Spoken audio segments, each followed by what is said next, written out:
Hi guys, நம்ம memory வச்சு attack and டைட்டனில் season 3ல episode 12 தான் பார்க்க போகிறோம். வாங்க வீடியோக்குள்ள போயிடலாம். மனித குலத்துடைய விதியை மாத்த போற இன்னொரு விஷயம் கிடைச்சது. நான் லேட்டா வந்துட்டேன்னு நினைக்கிறேன். சாரி. சொல்லுங்க, என்னாச்சு? அந்த கண்டெய்னர்ல இருக்கிறது என்னன்னு கண்டுபிடிச்சீங்களா? எங்களுக்கு ஒரு ஐடியா இருக்கு. ஆனா நம்ம கிட்ட இருக்க டெக்னாலஜியால எங்களால அதை பத்தின முழு விவரங்களை தெரிஞ்சுக்க முடியல. ஏரனோ ஹிஸ்டோரியாவும் சொல்றதை வச்சு பார்க்கும்போது மனித உடம்புல இருக்கிற ஏதோ ஒரு ஃப்ளூயிட் தான் அது தெரிய வந்துச்சு. ஒருவேளை அது வெளியே வந்து அது மேல காத்து பட்டுச்சுன்னா புகையாயிடும். அதனால அதை பத்தி ரிசர்ச் பண்றதுக்கு ரொம்ப கஷ்டமா இருக்கு. அதை யார் உருவாக்குனாங்களோ அவங்களுக்கு ரொம்ப அதிகமான டெக்னாலஜி தெரிஞ்சிருக்கு. ரைஸ் ஃபேமிலி இதை எப்படி பண்ணிருப்பாங்க முடியல.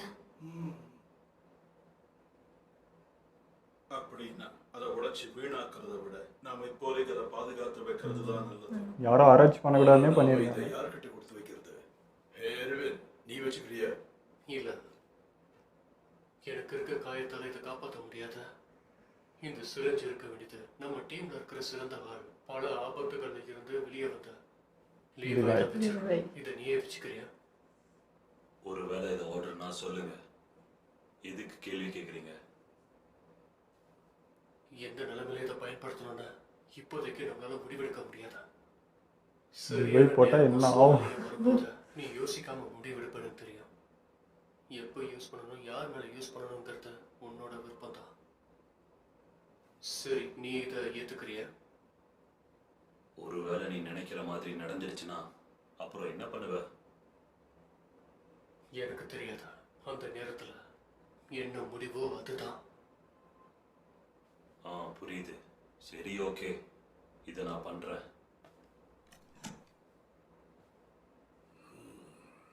சரி, என்னோட ஒரு வேலையை பத்தி நான் டிஸ்கஸ் பண்ண நினைக்கிறேன். நான் சீக்கிரமே வெளியே கொண்டு வரணும்னு சொன்னல, அதை பத்தி யாராவது யோசிச்சீங்களா? அப்படின்னா இன்னும் நீ அதை விடலையா? ஒருவேளை மக்களுக்கு இது பிடிக்காம போயிடுச்சுன்னா மிலிட்டரி மேல அவங்களுக்கு இருக்கிற நம்பிக்கை எல்லாமே போயிடும். நான் என்ன சொல்ல வரேன்றது உனக்கு புரியல.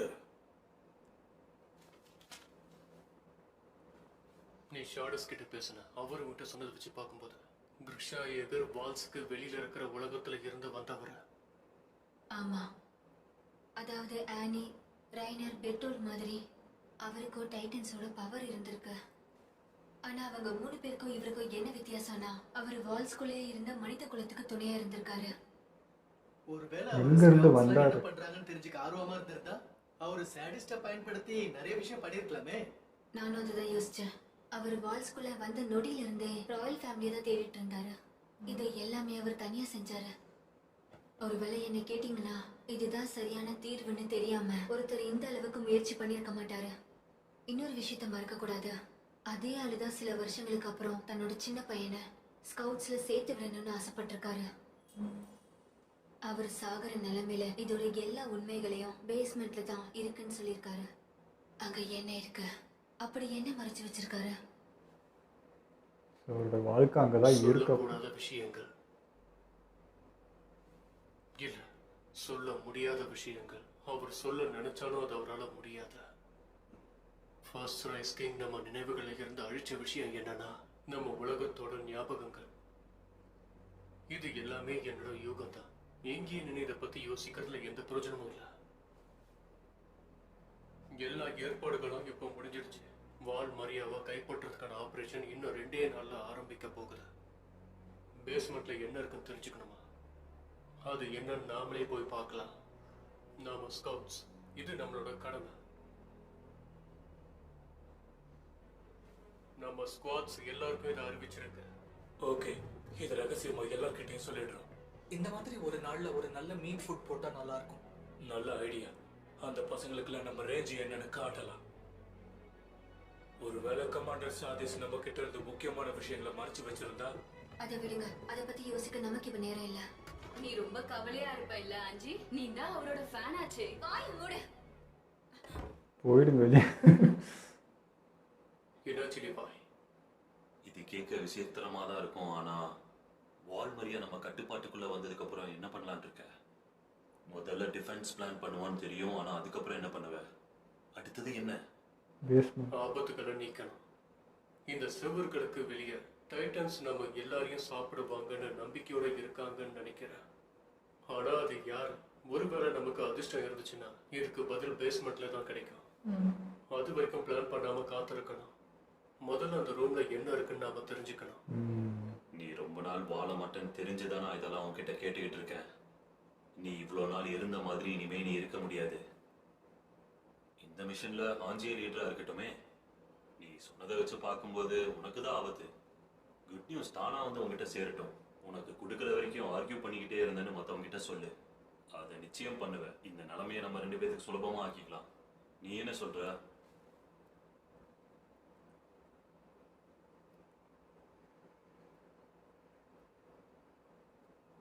முடியாது. நினச்சி நீ என்ன பண்ணணுமோ பண்ணு. என் உயிரை கூட பணையமா வச்சுக்க. கமாண்டரோட பதவி தொடர்ந்துக்கிட்டே இருக்கும். ஒருவேளை நான் போயிட்டா அப்புறம் ஆஞ்சியை போயிட்டா அப்புறம் யாராவது. இந்த ஆபரேஷன் ரொம்ப ஆபத்தானதுங்கிறது உண்மைதான். ஆனா மனித வரலாறுலயே இது ரொம்ப முக்கியமானது. அதுக்கு தான் நான் ரொம்ப ரிஸ்க் எடுத்தேன். இதெல்லாம் என்னோட திட்டம் லீவாய். ஒருவேளை நான் உன்னை லீட் பண்ணலன்னா கண்டிப்பா உன்னால ஜெயிச்சிருக்க முடியாது. அது உண்மைதான். நீ இல்லாம இந்த ஆபரேஷன் நிச்சயமா தோத்துருக்கும். ஒருவேளை நீ சொதப்பிருந்தீன்னா நம்ம நிலைமை ரொம்ப மோசமா இருக்கும். அதனால நீ இங்கே இருந்து உன்னோட மூளையை மட்டும் பயன்படுத்தினா போதும். எனக்கு தெரிஞ்ச வரைக்கும் டைட்டன்ஸ்க்கு வேண்டியது அதுதான். மனித குலத்துக்கிட்ட இருக்கிற கடைசி ஆயுதமும் அதுதான். இல்ல, நீ சொல்றது தப்பு. நான் என்ன நினைச்சிட்டு இருந்தேன்னா என் திட்டத்தை வச்சு இன்னொரு சூதாட்டம் ஆடு. சரி சரி போதும், இதோட நீ நிறுத்து. நீயும் எங்க கூட வர்றதுக்கு காரணம் சொல்லிக்கிட்டே இருந்தீன்னா உன்னோட அந்த 2 காலையும் உடைச்சிடுவேன். ரொம்ப மோசமாலாம் இல்ல, சீக்கிரம் சரியாயிடும். இந்த ஆபரேஷனுக்கு நீயும் எங்க கூட வரணுங்கிறத கண்டிப்பா யோசிக்காத. ரெஸ்ட் எடுயாங்கறாரு, கேட்க மாட்டாரு. கஷ்டமாயிடும். நீ சொல்ற ஐடியாவே எனக்கு பிடிக்கல. ஆனா நீ சொல்ற விஷயத்தை நான் ஒத்துக்கிறேன். காயப்பட்ட சோல்ஜர் போர்க்களத்துக்கு போகக்கூடாது. ஆனாலும் இந்த உலகத்தை பத்தின உண்மையை தெரிஞ்சுக்கிற நாள் வரும். அதை பார்க்கறதுக்கு நான் நிச்சயமா இருப்பேன். அந்த நாள் உனக்கு அவ்வளவு முக்கியமா? உன்னோட காலை விடவா? ஆமா. மனித குலத்தோட வெற்றியை விட முக்கியமா? ஆமா. ஒன்றும் சொல்றதுக்கு இல்லை. அப்படியா?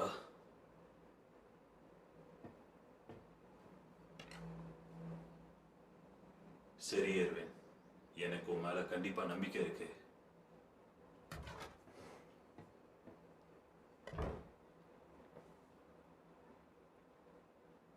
டிவைக்கு எர்வின் மேல் தான் ஃபுல் இது அக்கறை. இது ஒரு ஸ்பெஷல் நைட்டாக இருக்கலாம், ஆனா நம்ம பிளான்ஸ பத்தி பப்ளிக்கு தெரியக்கூடாது. அதனால இது வெளியில தெரியாம நல்ல டிசிப்ளின்டு சோல்ஜர்ஸா நடந்துக்கோங்க. எனது வாய்ப்பே இல்ல. இது இது வந்து மீட்டா. நான் என்ன ஓ இப்போ கனவு கண்டேனா? ஆமால, கரியே பார்த்துட மாட்டாங்க. வால் மாரியாவை கைப்பற்ற போறதுக்காக ஒரு விருந்து. இத்தனை நாள் வெறும் பிரெட் தின்னவங்க ஐயோ அடிச்சுக்க வராங்க. அவருக்குறாத வெறி பிடிச்ச அதோ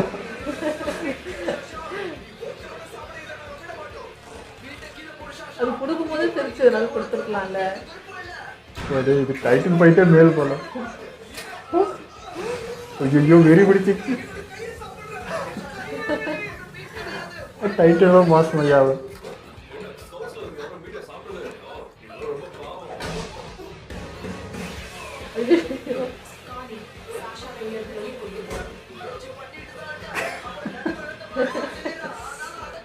அவன் டைட்டனா மாறிட்ட ஐயா. வாயில ஒரு பீஸை போட்டு விடுங்களேன்.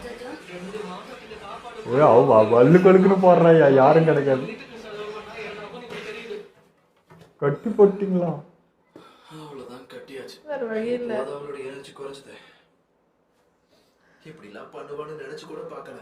ஒரு காலத்துல எல்லாருக்கும் மீட்டை ஷேர் பண்ணி கொடுத்துட்டு தான் சாப்பிடுவா இவ. என்னது இவள? ஆமா, 4 மாசத்துக்கு முன்னாடி நாங்க வேறங்கேல சர்வீஸ் பண்ணும்போது ஆபீஸரோட ஸ்டோர் ரூம்ல இருந்து நான் இத கொண்டு ஆமா ஆமா, வந்துட்டேன். நீ பொட்டிக்குள்ள வெச்சா ஒண்ணும் ஆகாது. சீக்கிரமே நம்ம இங்க இருந்து போனதுக்கு அப்புறம் நமக்கு என்னென்ன வேணுமோ அது எல்லாத்தையும் சாப்பிடலாம். ஐயா அது ஒரே ஒரு துண்டு, இது இவ்வளவு வச்சா இது திரும்ப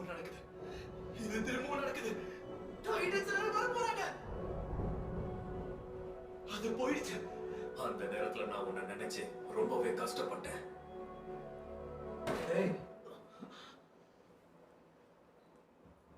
நம்பவே முடியல. இதெல்லாம் நடந்து முடிச்சு 4 மாசம் ஆகுது. எனக்கும் புரியுது. ஆனா ஏதோ நிகழ்வு சொன்னா கூட அந்த ஜோனுக்கு போயிடுறாங்க. லீவாய் ஸ்குவாட்ல இருக்கும். நம்மளோட ரேங்க்ஸ் அதிகமா இருக்குல்ல. இது எல்லாத்த விட நீ ஒரு ஜீனியஸ். அதுல எந்த சந்தேகமும் இல்ல. சரி வா போலாம். சாப்பாடுலாம் ஆறிட போகுது. போய் சாப்பிட்டு வா. இது பிச்சுக்கிட்டு வந்தாலும் வந்துருவா. புரியலையா? உனக்கு எந்த எக்ஸ்பீரியன்ஸும் இல்ல. அதனாலதான் நீ நிறைய காட்ல இருக்க ரோக்கி. இங்க இருக்கிற மத்தவங்களோட எனக்கு நாலேஜ் கம்மியா இருக்கலாம். எதிரிகளோட மூவ்ஸை பத்தி தெரிஞ்சுக்கிறதுக்கு எனக்கு பேண்ட் ஸ்கோர் தான் கரெக்டா இருக்கும். என்ன பேசுற? நம்மள நாமளே தியாகம் பண்றதுல நல்லதுன்னு சொல்ல வரியா என்ன? அதுதான் நம்மள உண்மையான சோல்ஜர் ஆக்கும். எந்த ஒரு ஆபத்தா இருந்தாலும் நம்ம உயிரை பணைய வைக்கணும். இங்க பாரு, எல்லாரும் தன்னை ஒரு ரெக்ரூட்டா தான் ஆரம்பிக்கிறாங்க. ஒருவேளை ரெக்ரூட்ஸ் தூக்கி பார்டர்ல போட்டா அப்ப என்ன ஆகும்? வேற வழியே இல்லாம கண்டிப்பா கத்துக்குவாங்க. அதனால இப்போதைக்கு உன்னோட வேலை ரியரை பார்த்து கத்துக்க வேண்டியதுதான். அப்பதான் உன்னால வீட்டுக்கு உயிரோட போக முடியும். இங்க இருக்கிறதுலே பெஸ்டான ஆள் யார் தெரியுமா? எப்போதும் எல்லா விஷயத்திலும் சொதப்பிக்கிட்டே இருக்கிற ஒரு வெறி பிடிச்சவன் தான். யாருன்னா வம்பளுக்குறான். இல்ல இல்ல, இப்ப நீ வெறி பிடிச்சவன் நீ யார சொல்ற? தெரியல, உன்னதான் சொல்றேன். வெறி பிடிச்ச பைத்தியக்காரன். ஆமாமா, நானும் ஒரு சாதாரண ஆளுன்னு இப்பதான் நானே கண்டுபிடிச்சேன். ஒருவேளை உங்களுக்கு நான் இன்னமும் வெறி பிடிச்சவனா தான் தெரியறேன்னா எனக்கு அதை பத்தி கவலையே இல்லை. அப்படியே வச்சுக்கோ. போச்சு, அச்சுக்கு போறானுங்க. ஏய், சேர்றப்ப அப்படி நான் இப்போ என்ன லெவலில் இருக்கிறீங்க?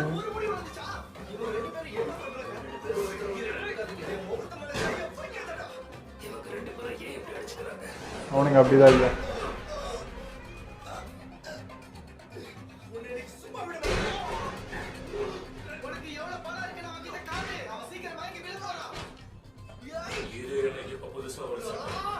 ஒழுங்கா நடந்துக்கோங்கன்னு அப்பவே சொன்னேன். ஒரு விஷயம் சொல்லட்டுமா? ஒருவேளை உங்ககிட்ட டைட்டன் பவர் மட்டும் இல்லைனா இந்நேரம் நீ 10 முறை செத்துருப்ப. அது மட்டும் இல்லாம ஒவ்வொரு முறையும் மிகாசா தான் வந்து உன்னை காப்பாத்திட்டு தெரியுதா? இன்னும் உனக்கு சாப்பிடணும் ஆசையா இருந்தா இவங்க சின்ன பசங்கன்னு இப்போதான் ஏன் காட்டுது?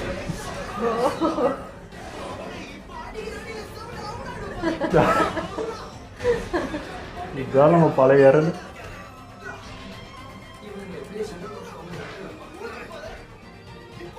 விட்டுலாமா? இதெல்லாம் பெரிய பிரச்சனையே இல்லை. அவ்வளோதான், எனக்கு போச்சு. சாப்பிட்ட கறியெல்லாம் போயிடுச்சு. யாருன்னா வந்து தடுப்பாங்களான்னு பாக்குறானுங்க.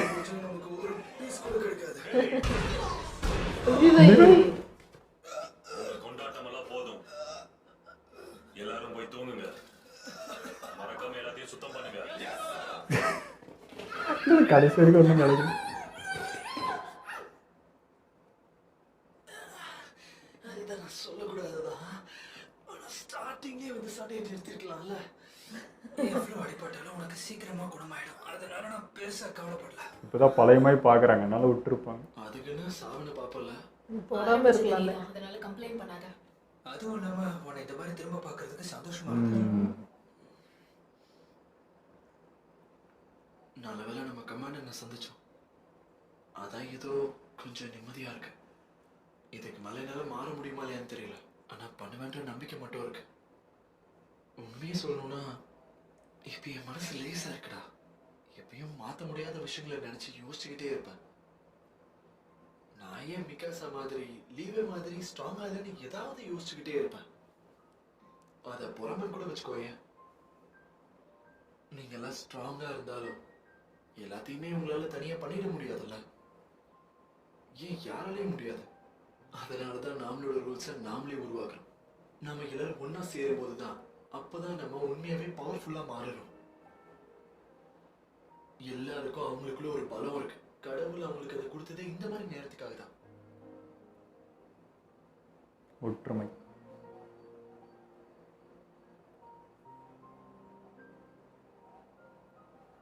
ஆமா,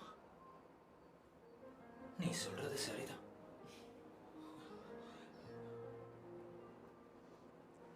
யாரு மிஸ் பண்றாங்க?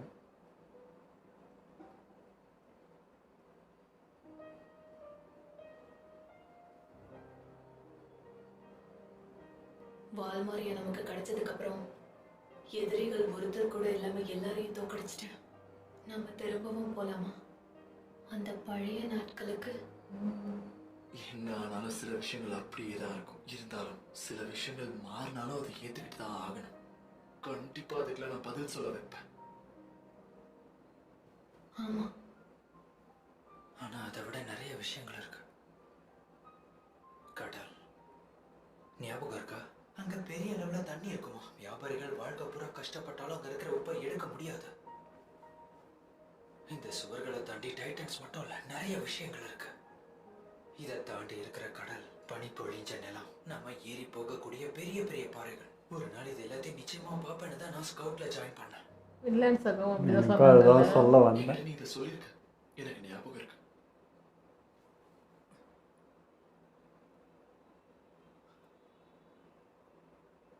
அந்த அமைதியை தேடி போகிறது அப்படின்னா சரி, முதல்ல நாம கடலை கண்டுபிடிப்போம். அது உண்மையா பொய்யா நீங்க யோசிக்கிறல்ல ஏரன்? நீ அதை பார்க்க தான் போற. உண்மையாவே கடல் இருக்கு. சரி சரி ஓகே, ஆனா அது இருக்கான்னு நம்ம கண்டிப்பா செக் பண்ணியே ஆகணும். அதெல்லாம் பத்தாது, நீ எனக்கு ப்ராமிஸ் பண்ணணும். போதும், திரும்ப ஆரம்பிச்சிட்டீங்களா? இதுதான் நமக்கு கிடைச்ச ஓ வாய்ப்பு. இங்கே தான் இருக்காரு அது. அதை விட அது ரொம்ப அழகா இருக்கும். சரி சரி ப்ராமிஸ்.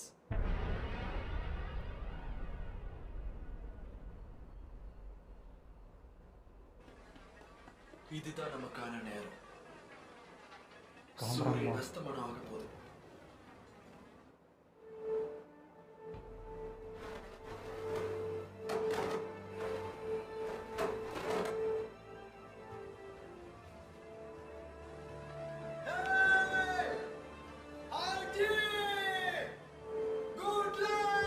ஃப்ளேகர்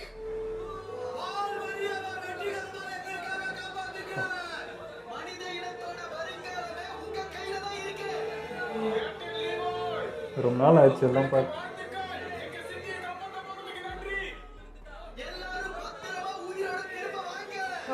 இந்த வார்த்தை தான். யாரோ பப்ளிக் கிட்ட சொல்லிட்டாங்க போல.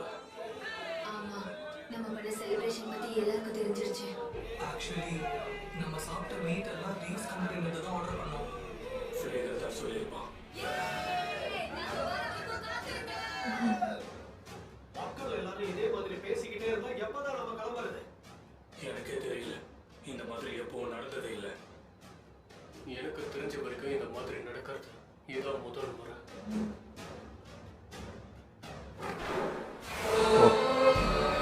உற்சாகம்.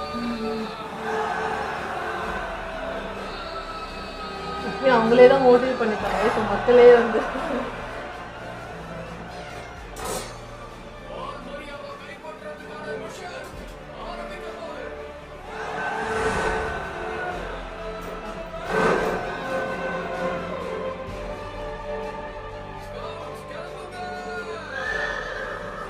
இந்த மாதிரி வழி அனுப்பி வைக்கிறப்போ அந்த உற்சாகம் பல மடங்கு ஆகும்.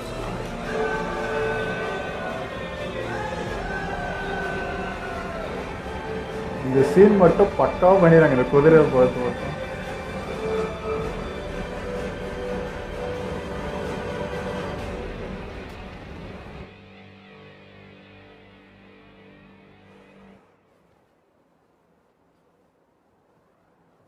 என்னடா வெயிட்டிங்கா?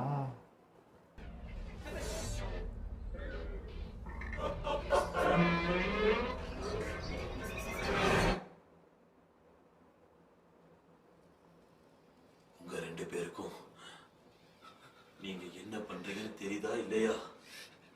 என்ன நினைச்சுக்கிட்டு இருக்கீங்க? என்ன ஆச்சு?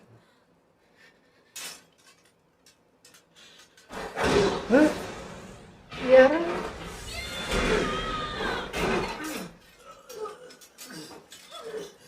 லிவையா அது? ஆமா. ஏய். எனக்கு தெரிஞ்சு நம்ம லிவைக்கு வந்து அக்கறை இருக்கிறது ஓப்பனாக தெரியுறது வந்து நம்ம எர்வின் கிட்ட மட்டும்தான். பொதுவாக எல்லார் மேலேயுமே அக்கறை இருக்குதான், பட் வந்து டிரான்ஸ்பரண்ட்டாக காட்டிக்க மாட்டார். உள்ளே இருக்கும், நம்ம அந்த பாறை வச்சு தான் கண்டுபிடிச்சிக்கணும். ஆனால் எர்வின்கிட்ட மட்டும் ஓப்பனாக டே நீ இப்போ எழுதுனா காலை வெட்டிடுவேன்றது தான் அவர் அக்கறையே. ஸோ அவர் மேலே லவ் இருக்குன்னா எனக்கு தெரிஞ்சு நம்ம கெனி அவர் விட்டுட்டு போனதுக்கப்புறம் நம்ம எர்வின் தான் பார்த்து நம்ம லிவையை பார்த்துருப்பாரோன்ற மாதிரி எனக்கு ஒரு சந்தேகம் வருது. இவ்வளோ அக்கறைப்படுறதுனால அவருடைய லைஃப் சேஞ்ச் ஆகி இன்னைக்கு இங்கே நிற்கிறதுக்கு காரணம் மேபி எர்வினாக இருக்கலாம். ஸோ அதனால தான் அவ்வளோ பாசம் வருது அப்படின்ற மாதிரி தோணுச்சு. பட் எர்வினை என்ன சொல்கிறது, அது பிடிச்சபடி நிற்கிறவர், அவரெல்லாம் மாற்றவே முடியாது. அது மனசுக்கு வர்ற அவருக்கு வந்து அந்த எடுத்த முடிவு அது பார்த்தே அவனும் நிற்கிறவர். அவர் ஒன்றும் பண்ணுறதுக்கு இல்லை. உனக்கே என்ன சொல்கிறது, உனக்கே அப்படா அப்படின்ற மாதிரி தான் அவருடைய லுக்கு இருக்குது. ஸோ அது எதுவும் மாறாது. ஆனால் இது பார்க்கறதுக்கு சந்தோஷமாக இருந்தது. மக்கள் சந்தோஷமாக அனுப்பி அது நம்ம லிவை பக்கத்துலேருந்து பார்க்குறப்போ என்னடா அவன் சும்மா கத்தினுக்கிறான் அப்படின்ற மாதிரி லுக் இருக்கும். பட் வந்து அவர் ஆச்சரியமாக பார்க்குறாரு, நம்ம எர்வின் இவ்வளோ சந்தோஷப்படுறாரா இந்த விஷயத்துக்குன்றது. ஸோ ஃபஸ்ட் டைம் அவர் லைஃப் நடக்குது, மக்கள்லாம் உற்சாகப்படுத்தி அனுப்பின்னு போகிறப்போ அது இன்னும் அவங்களுக்கு எவ்வளோ எனர்ஜி கொடுக்கும். எப்பவுமே ஒரு இதுலேயே போவாங்க, அங்கேயும் அசிங்கப்பட்டுன்னு இங்கேயும் தோற்றுக்கிட்டு அப்படி இருக்கும். ஸோ இப்போ மக்களே வந்து நம்மளை நம்பி அனுப்புகிறாங்கன்றது வந்து பலத்தை இன்னும் கொஞ்சம் கூட கொடுக்கும். ஸோ அந்த உற்சாகம் தான் நம்ம எர்வின்கிட்ட தெரிஞ்சது. எனக்கு எல்லாரும் உயிரோட திரும்ப வாங்கன்னு சொல்லும்போது ரொம்ப ஒரு மாதிரி ஆயிடுச்சுங்க. ஏன்னா எப்பவுமே நீங்கள் வந்து கொண்டுட்டீங்க, எல்லாம் உயிர் எடுத்துட்டீங்கன்ற மாதிரி தான் பார்ப்பாங்க, எங்கள் ஆள்லாம் செத்துட்டாங்கன்னு சொல்லிட்டு. ஸோ இன்னைக்கு அவங்க எல்லாருக்கிட்ட அந்த வார்த்தை சொல்லி அனுப்பும் போது நல்லா இருந்தது. அதை புரிஞ்சுக்கிட்டாங்க. இப்போ இவ்வளோ பிரச்சனை கண் முன்னாடி பார்த்ததுக்கப்புறம் புரிஞ்சுக்கிட்டாங்க, இவங்க எவ்வளோ கஷ்டப்படுறாங்க வெளியே, நம்ம புரிஞ்சிக்காமல் பேசிகிட்டு இருக்கோம், அவங்க போராட்டிட்டு தான் வந்திருக்காங்கன்றதே இப்போ தான் அவங்களுக்கு புரியுது, கண் முன்னாடி அந்த உருவத்தெல்லாம் பார்த்ததுக்கப்புறம். ஸோ அண்டர்ஸ்டாண்ட் பண்ணுறாங்க. அப்புறம் அந்த இன்ஜெக்ஷன் வர கொடுத்தாங்க லிவைட்டை பாதுகாக்க சொல்லிட்டு, அவர் லுக்கே ஒரு மாதிரி இருந்துச்சு அது வாங்கும்போது. அது சொல்லிட்டாரு அவரே, எர்வினே இவர் என்ன முடிவு எடுப்பார், எப்போ எடுப்பாருன்னு தெரியாது, கரெக்டாக டிசிஷன் பார்த்து நீ எடுத்துக்கோ அப்படின்னு சொல்லிட்டு. அப்போவே எனக்கு போச்சு, என்ன நடக்க போகுது, எந்த சுச்சுவேஷனில் அவர் கரெக்டாக இது பண்ண போகிறாருன்னு தெரியல. ஆனால் சொல்கிற மாதிரி கொஞ்சம் டக்குன்னு எடுத்துவார். அதனால இப்போ எண்டு வர நம்ம பார்த்தோம், அதுவே ஒரு மாதிரி இருந்துச்சா, என்ன பண்ணுவாரோ எது பண்ணுவாரோன்ற மாதிரியே தோணுச்சு எனக்கு அவர் மனுஷனாக இருக்கும் போதே மிருகமாக தாங்கிறாரு, இன்னும் மிருகமாக மாறினா அவர் எந்த லெவலில் இருப்பாருன்றதே எனக்கு புரியலை. எனக்கு தெரிஞ்சு அவர் எர்வின் சொன்னது, இந்த சுச்சுவேஷன் எப்போ வரும் உனக்கு தெரியும், யாருக்கு குத்தணுன்றதும் உனக்கு தெரியும்ட்டார். ஸோ அது அவர் தான் எடுத்துப்பாரா இல்லை வேறு ஒருத்தருக்கு அது இன்ஜெக்ட் பண்ணுவாரான்றது நமக்கு தெரியாது. ஸோ அது ஒரு விஷயம் இருக்குது. இது ஒரு பக்கம். பட் லாஸ்ட்டு கிளைமேக்ஸ் பயங்கர ஷாக்காக தான் இருந்தது. ரத்த காலில் இருக்கும்போது இறனே அடித்தாருன்னா எனக்கு அது என்ன நடந்துச்சுன்றதே புரியல. அப்படி என்ன பண்ணிட்டான், இப்போ என்ன சம்பவம் நடந்துச்சு அதுக்குள்ளன்றது தெரியல. நெக்ஸ்ட் எபிசோடில் பார்ப்போமா, அது எப்போ வரும்னு தெரியல, எப்போயோட கட்டி இங்கே காட்டினாங்கன்னு தெரியல. பயங்கர ஷாக்காக இருந்தது. இறன் மேலே கை வச்சா அவள் அது மிக்காசா அவன் கடவுளாகவே தான் நான் வெட்டு வந்தான்னு அவள் வருவா. ஸோ ஒரு மாதிரி கலவரமாகிடுச்சு. அந்த ஒரு செகண்டில் என்னன்றதே எங்களுக்கு புரியல. நமக்கு ஃபர்ஸ்ட் அது பார்க்கும்போது அந்த இன்ஜெக்ஷனை இறனுக்கு தான் அவர் கொடுப்பாருன்றது நமக்கு தோணுச்சு. ஆனால் இங்கே வந்து இறன், ஆர்மீன், மிக்காசா இவங்கெல்லாம் பேசிகிட்டு இருக்கும்போது அவங்க இன்னொரு வேர்ல்டு வெளியே போய் நிறையா பார்க்கணும்னு ஆசைப்படுற கனவோடு இருக்கிறதுனால அது இவர் கேட்டுட்டு வர இருந்தாரா, ஒரு வேளை இவர் வந்து அது கொடுக்க வேணாம், அவங்களுக்குன்னு லைஃப் இருக்குன்னு நினச்சி இவர் கூட அதை எடுத்துப்பாருன்ற மாதிரி இந்த சீன் பார்க்கும்போது எனக்கு தோணுச்சு. ஆனால் நம்ம இறன் விட மாட்டோம், அதுவும் இருக்குது எனக்கு. என்னதான் அந்த முடிவு எடுத்தாலும் இல்லை நான் தான் இதை நிற்பேன், நான் காப்பாற்றுவேன்னா அவன் எமோஷனல் நமக்கு தெரியும். ஸோ அவன் அதையும் விட்டு கொடுக்காம நானே எடுத்துப்பான் அப்படிங்கிறதும் தோணுது. இதான் எல்லாத்துக்கும் முன்னாடி வந்து நின்றுவான் கையை விரிச்சு நான் தான் ஃபஸ்ட்டுன்ட்டு. ஸோ அது ஒன்று இருக்குது. அதுவே மிஸ் பண்ணாங்க பசங்க. மிஸ் பண்ணுறது என்ன, அவரை தான். ஸோ அந்த இடத்துக்கு திரும்ப போகணும் பார்க்கணுன்றது. நான் வந்து போன எபிசோடில் நம்ம எர்னோட அப்பா வந்து தப்பான ஒரு இதில் சொல்லிட்டேன். அதாவது நம்ம ரைஸோட பொண்ணை கொன்னுட்டு அதுக்கப்புறம் தான் இங்கே வந்திருப்பாருன்ட்டு. அப்புறம் தான் இவர் வாழ் வெறி வந்து இப்போ தானே உள்ளே வராரு. அப்புறம் இவர் இந்த ஊர் சேர்ந்தவர், இந்த இந்த இடத்துக்கு சம்மந்தப்படாத ஒரு ஆள் எங்கிருந்தோ வந்திருக்காரு. ஆனால் இப்போ நம்ம புது கேப்டன் சொன்னது என்னென்னா, இவங்க வந்ததே கிங்டம் அட்டாக் பண்ணுற ஒரு மோட்டிவில் தான் வந்த மாதிரி இருக்குன்ட்டு சொல்கிறான். வரும்போதே பார்த்தீங்கன்னா அங்கே அட்டாக் பண்ணுறது தான் இவர் வந்திருக்காரு ஒரு பிளானோட. பட் வரப்போ அவருக்கு ஞாபகமே இல்லாமல், சுயநினைவே இல்லாமல் ஒரு மாதிரி தான் வந்தார். ஆனால் உள்ளே வந்துட்டு இங்கே மக்களோட கலந்தார், எல்லாம் பண்ணார். பட் அதை விடலை. ரைஸை இது பண்ணோன்றது, அவங்க பொண்ணுக்கு சாப்பிட்ணுன்றதெல்லாம் கரெக்டாக பண்ணிட்டாரு. அது ஒரு முடிவாக தான் வந்திருக்காரு. அப்போ இது அனுப்புனது யார், இவர் இந்த இடத்துக்கு வர வச்சது யார், இங்கே விட்டது யார், இவர் எங்கேருந்து வராரு, இவ்வளோ கொஸ்டினுக்கு அது. ஸோ இது எல்லாத்துக்கும் எனக்கு தெரிஞ்ச அவரோட லைஃபே அந்த பேஸ்மெண்ட்குள்ளே தான் படைக்க வச்சுருக்காரு. அவருடைய வரலாறு என்ன, எப்படி இது உருவாச்சு, நான் எப்படி இங்கே வந்தேன்றதெல்லாம் அங்கே போனாலும் தெரியும்னு நினைக்கிறேன். அப்போ தான் நம்மளுக்கு ரியல் வில்லன் யாருன்றது நமக்கு தெரியுன்ற மாதிரி. அதுதாங்க அந்த ஒரு ஆள் யார், எல்லாரையும் வச்சு பண்ணி அந்த மூஞ்சி பார்த்தே ஆகணும்னு இருக்கு எனக்கு. நான் கூட அப்பா தான் வந்து ஏதோ பண்ணியிருப்பேன்னு பார்த்தா அவருக்கும் மேலே ஒருத்தர் இருக்காங்கன்னும் போது அது யாருன்றது தான் எனக்கு தெரியல. உங்கள் இதெல்லாம் வீடியோ முடிச்சுப்போம். மறக்காமல் லைக் ஷேர் பண்ணுங்கள், மறக்காமல் சப்ஸ்கிரைப் பண்ணிடுங்க.